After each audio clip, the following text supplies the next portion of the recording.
যাচ্ছিলেন? অনলাইনে ঘুরতে ঘুরতে আসছি, এখন কি করবো, ওখান থেকে ঘুরতে ঘুরতে এই পর্যন্ত আছে, এখন তো পুরো গাড়ি আটকানো, কিভাবে ঢুকবো বলেন? আমরা তো একটা ইমার্জেন্সি, আমি হচ্ছে ল্যাবে আছি, আমার তো এখানে এগুলো না গেলে তো অনেক সমস্যা।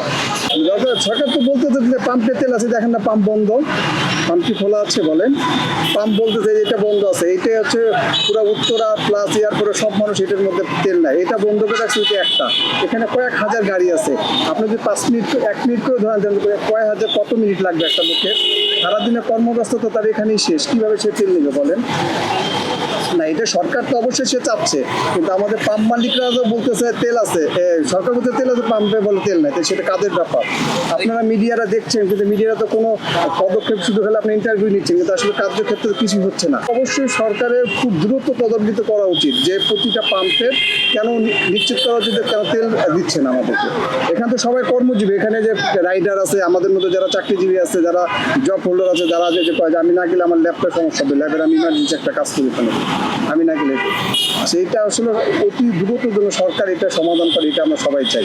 হ্যাঁ, যুদ্ধ লাগছে, সবাই আমরাও জানি যুদ্ধ লাগছে, তো যুদ্ধ লাগলে তো এটা তো সব দেশেই, এটার মতো সবারই এটা বুঝতে হবে, আর গ্রাহকেরও বুঝতে হবে, যারা ডিস্ট্রিবিউশন তাদেরও বুঝতে হবে, তারা বুঝতে পারছে না। এই জন্য বলবো যে সবারই জন্য সচেতনভাবে তেল নেয়, সবাই পায়, সবাই যেন কর্মস্থলে দিতে পারে। তেলের দাম তো অবশ্যই বাড়বে, বিশ্ববাজারে অলরেডি এরকম সমস্ত তেলের দাম বাড়বে না? তারপর তো মানুষ তেলের দাম বাড়লে খোলা বাজারে বেশি দাম কিনতেছেই, অনেকেই কিনতেছেন এমন না, অনেকেই কিনতেছে। সরকারের সেটা বিকল্প কোনো রাস্তা অবশ্যই খোঁজা উচিত আমাদের। এক তো আসলে মিডিল ইস্ট ছাড়া অন্য দেশের থেকে তেল কেনা উচিত, এখন তো অন্য দেশের তেল আসতেছে, সেটা সেই ইনকাম যদি সরকার না করে তাহলে তো দেশের মতো অরাজকতা সৃষ্টি হয়ে যাবে।